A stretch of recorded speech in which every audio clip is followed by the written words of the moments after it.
Okay, let's go.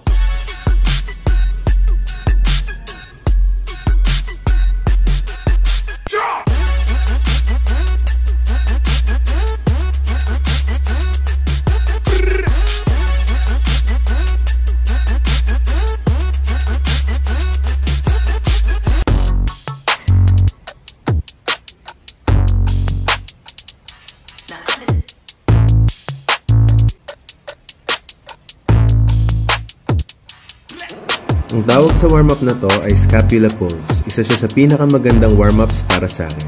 Tapos, susundan ko siya ng deep bar stretches para ready na yung katawan ko para sa aking first workout.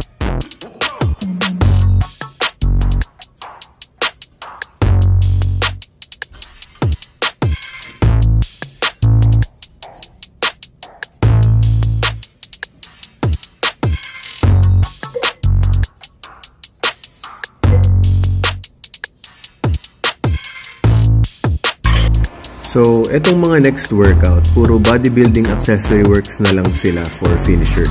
Ilalagay ko yung buong workout sa end ng vid kung sakaling may gustong sumabay. Overall, kontento na ako sa deadlift ko ngayong araw. Actually, personal best ko na siya pero tingin ko kaya ko pa dahil maganda pa yung angat ng bar. Pero, kontento na ako kaya sa susunod na lang.